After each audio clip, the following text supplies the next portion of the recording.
नमस्कार, स्वागत है आपका बोलता हिमाचल पर। आज है 31 जनवरी 2023 और हिमाचल प्रदेश की आज की सबसे बड़ी खबरें हम आपके लिए लेकर आए हैं। हमेशा की तरह आप इस वीडियो को लाइक कर दीजिएगा। चैनल पर नहीं जुड़े चैनल को आप सब्सक्राइब जरूर करें। आप कहां से और कहां से वीडियो देख रहे हैं वो आप हमें कमेंट बॉक्स में कमेंट करके जरूर बताइएगा और इस वीडियो को अंत तक देखिएगा और अपने दोस्तों को अपने व्हाट्सएप ग्रुप, फेसबुक ग्रुप पर जरूर शेयर करें।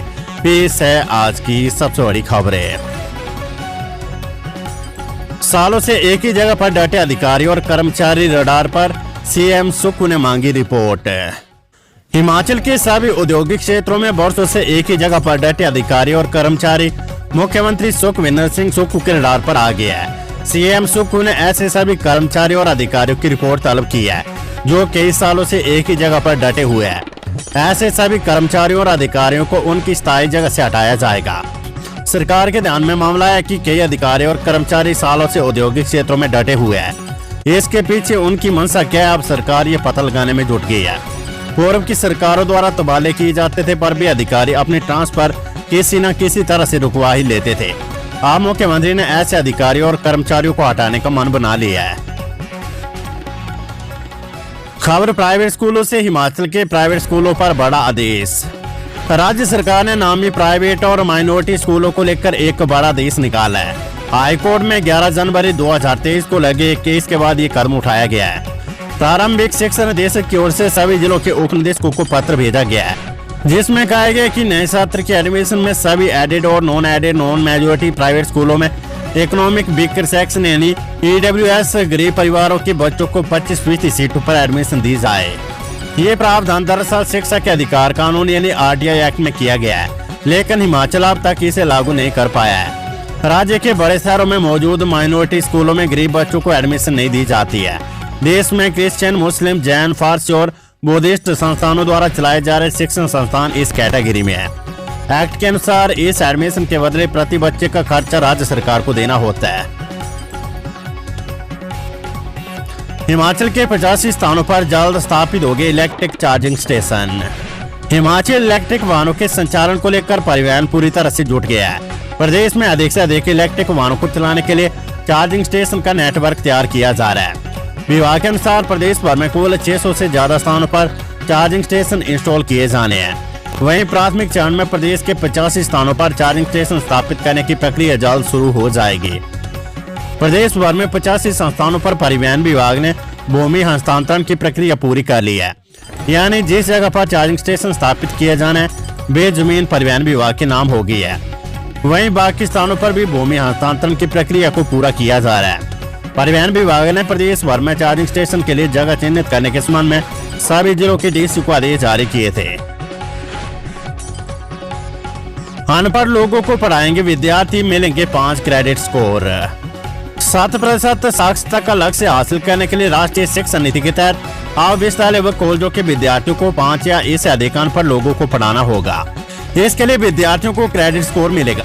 ये क्रेडिट संबंधित विद्यार्थी के कोर्स में जोड़ा जाएगा।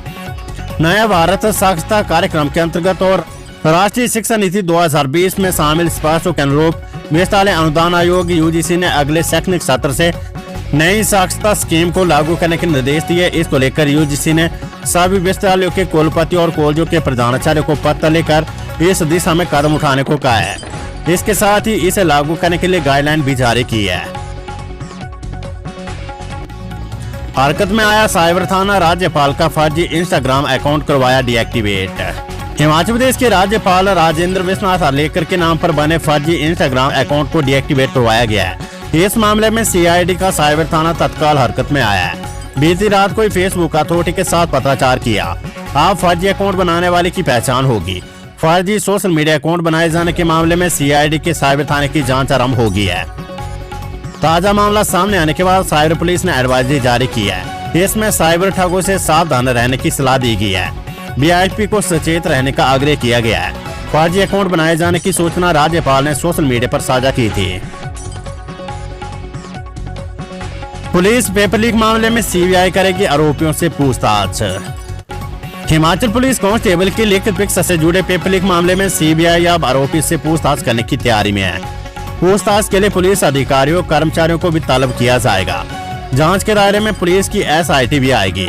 हालांकि एसआईटी के अधिकारियों ने बेहतरीन जांच करने का दावा किया है, लेकिन सीबीआई अपने तरीके से जांच करेगी। जांच एजेंसी ने हिमाचल पुलिस से करीब 2 महीने पहले रिकॉर्ड अपने कब्जे में ले लिया था। ये रिकॉर्ड कांगड़ा के गगल और स्टेट सीआईडी बराड़ी के थाने में दर्ज 2 मामलों पर आधारित था। सोलन पुलिस से रिकॉर्ड नहीं मिल पाया था। अप्रैल में औद्योगिक और व्यावसायिक उपभोक्ताओं को लग सकता है महंगी बिजली का झटका। हिमाचल प्रदेश में अप्रैल 2023 से औद्योगिक और व्यावसायिक उपभोक्ताओं को महंगी बिजली का झटका लग सकता है। वर्ष 2023-24 के लिए बिजली की दरें निर्धारित करने का काम शुरू हो गया है। 300 यूनिट बिजली निःशुल्क नहीं हुई तो घरेलू उपभोक्ताओं पर भी बढ़ी हुई दरों की मार पड़ सकती है। राज्य विद्युत नियामक आयोग बिजली दरों के प्रस्ताव पर 4 मार्च को जन सुनवाई करेगा। 20 फरवरी तक उपभोक्ताओं से नई दरों को लेकर सुझाव और आपत्तियां आमंत्रित की गई है। राज्य बिजली बोर्ड ने 928 करोड़ रुपए के घाटे का हवाला देकर आयोग के समक्ष याचिका दायर की है। खर्चे पूरे करने के लिए वर्ष 2023-24 के लिए 7,129.99 करोड़ रुपए की जरूरत बताई गई है। बोर्ड ने 90 पैसे प्रति यूनिट दरें बढ़ाने का प्रस्ताव आयोग को दिया है। आयोग साल 2023-24 के लिए बिजली दरें तय करने से पहले जनता की राय लेगा। इसके लिए 4 मार्च को आयोग के कुसुम्पटी स्थित कार्यालय में जन सुनवाई होगी। टीचर ट्रांसफर पॉलिसी पर काम शुरू, शिक्षा मंत्री ने विभाग को दिए 2 टारगेट, भर्ती पर भी मांगा प्रस्ताव। शिक्षा मंत्री रोहित ठाकुर ने शिक्षा विभाग को अब तक हुई बैठकों के बाद 2 टारगेट दे दिया है। इनमें से एक टीचर ट्रांसफर पॉलिसी को लेकर प्रस्ताव तैयार करने का है और दूसरा शिक्षा विभाग में खाली पड़े पदों को भरने को लेकर प्रक्रिया अपनाने का है। रोहित ठाकुर ने बताया कि टीचर ट्रांसफर पॉलिसी को लेकर सहमति बनाने की कोशिश की जाएगी। शिक्षा मंत्री ने शिक्षा सचिव को कहा कि तबादलों के लिए वर्तमान में जारी प्रक्रिया में संशोधन के लिए प्रक्रिया शुरू की जाए। उन्होंने शिक्षा सचिव से इस बारे में प्रस्ताव मांगा है। ये भी संभव है कि राज्य सरकार शिक्षकों के लिए कोई अलग पॉलिसी लाए। शिक्षा मंत्री ने शिक्षा सचिव को कहा कि दूर दराज के क्षेत्रों में शिक्षकों को फुल टेन्योर देने के लिए व्यवस्था की जाए। इन क्षेत्रों में 30% पद हमेशा खाली रहते हैं। 20 साल से नहीं बनी सीनियोरिटी लिस्ट, प्रदेश भर में 2000 स्टाफ नर्सेज कर रही है इंतजार। प्रदेश के अस्पतालों में तैनात करीब 2000 स्टाफ नर्सेज की पिछले 20 सालों से सीनियोरिटी लिस्ट नहीं बनी है। सीनियोरिटी लिस्ट न बनने के कारण जहां इन नर्सेज की प्रमोशन लटकी हुई है, वहीं अस्पतालों में ट्यूटर नर्सेज के पद भी खाली पड़े हुए हैं। स्टाफ नर्सेज ने प्रदेश सरकार और स्वास्थ्य विभाग से मांग उठाई कि जल्द से जल्द इन स्टाफ नर्सेज की सीनियोरिटी लिस्ट तैयार की जाए, जिससे इन्हें प्रमोशन भी मिल सके और अस्पतालों में खाली पड़े सिस्टर ट्यूटर के खाली पदों को भी भरा जा सके। स्टाफ नर्सेज का कहना है कि आखिरी बार 2003 में इनकी सीनियोरिटी लिस्ट बनी थी। इसके बाद अभी तक सीनियोरिटी लिस्ट तैयार नहीं की गई है। सीनियोरिटी लिस्ट तैयार न होने से प्रदेश भर के अस्पतालों में तैनात करीब 2000 स्टाफ नर्सेज को नुकसान उठाना पड़ रहा है। सरकार को अपना एजेंडा बताएंगे कर्णमूलक, प्रदेश भर में करेंगे बैठ के, बजट में रखेंगे अपनी राय। कर्णमूलक भर्ती पर अब परिवार अपनी राय सरकार तक पहुंचाएंगे। कर्णमूलक आश्रितों ने प्रदेश भर में ये मुहिम चलाने का फैसला किया है। इस मुहिम में कर्णमूलक की तरफ से सामने आई राय को प्रदेश सरकार तक पहुंचाया जाएगा। ये मुहिम फरवरी महीने के शुरुआती 2 सप्ताह में चलेगी और 15 फरवरी तक सामने आए सुझाव प्रदेश सरकार को भेजे जाएंगे ताकि बजट सत्र में इन्हें शामिल किया जा सके। कर्णमूलक अब अप्रैल माह से भर्तियां आयोजित करने का आह्वान कर रहे हैं।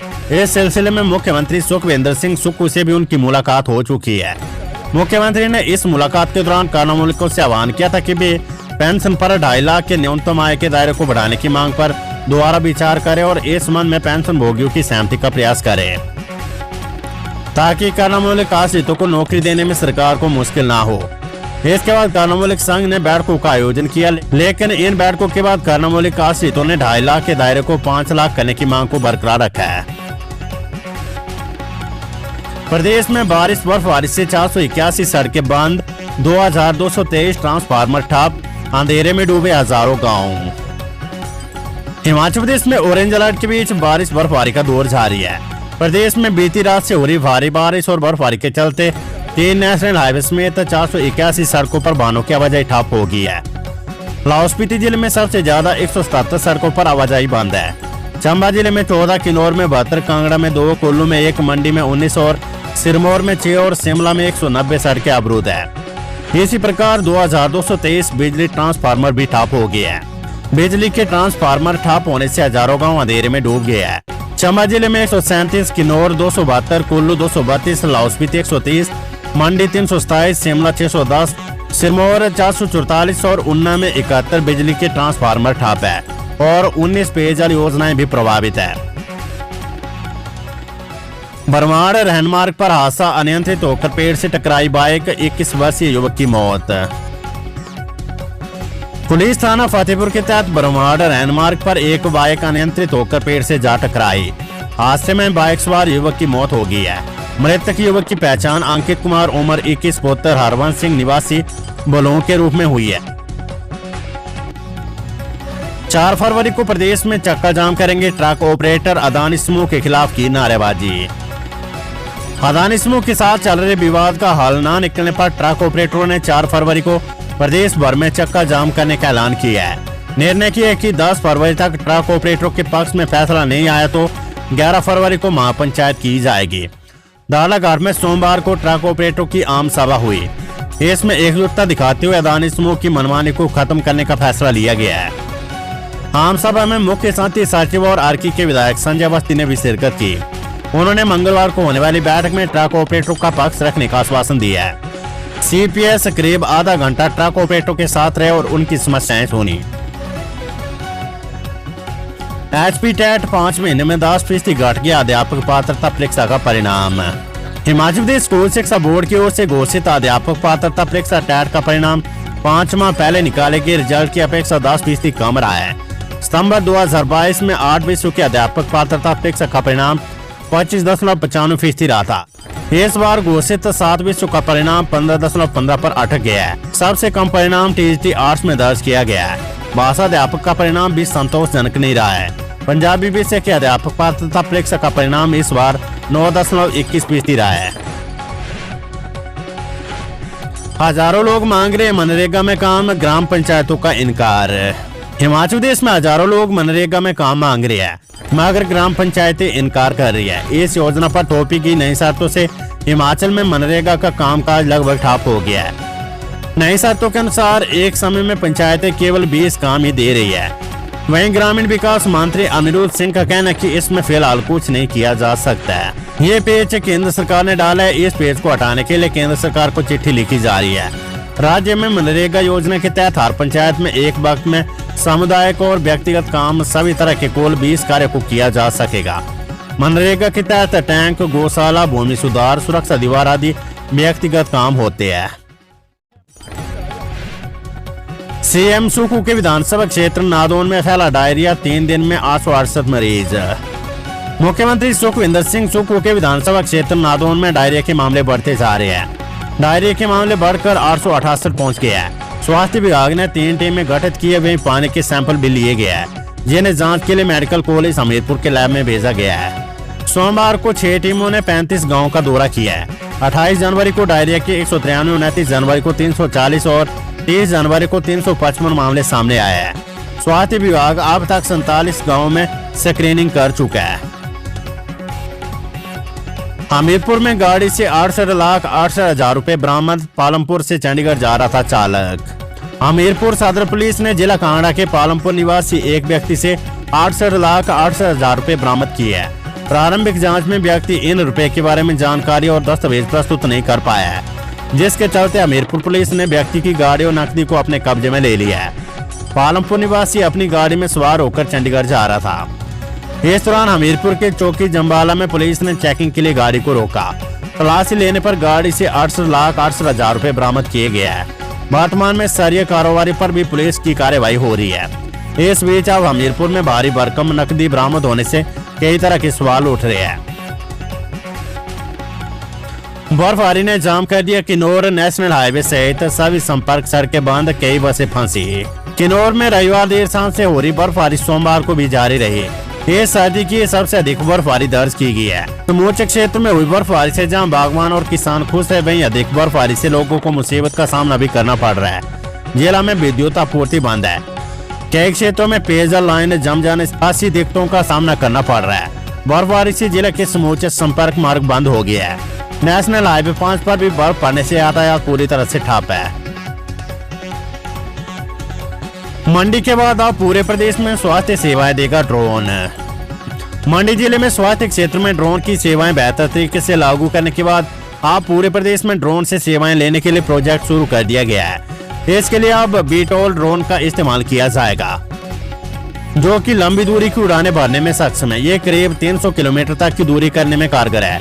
ये ड्रोन आने वाले एक सप्ताह के भीतर मंडी से कुल्लू, हमीरपुर और शिमला के रामपुर तक स्वास्थ्य केंद्र में वैक्सीन, दवाइयां, खून के सैंपल और टेस्ट रिपोर्ट सहित अन्य सामग्री के आदान प्रदान करने में प्रयोग किया जाएगा। इसके लिए स्वास्थ्य विभाग मंडी ने सभी तैयारियों को पूरा कर लिया है, क्योंकि हिमाचल प्रदेश को ड्रोन टेक्नोलॉजी का विभिन्न कार्य विभागों में प्रयोग करने का पूरे प्रदेश में श्रेय है। ऐसे में जिला मंडी में स्वास्थ्य क्षेत्र में ड्रोन के प्रयोग को सफलता मिली है। मंडी को ही इस प्रोजेक्ट का पूरा कार्यभार मिला है। तो ये थी आज की सबसे बड़ी खबरें। हमेशा की तरह आप इस वीडियो को लाइक कर दीजिएगा और हमारे चैनल बोलता हिमाचल को आप सब्सक्राइब जरूर करें। आप कहां से और कहां से ये वीडियो देख रहे हैं वो आप हमें कमेंट बॉक्स में कमेंट करके जरूर बताएगा। नमस्कार, जय हिंद, जय भारत।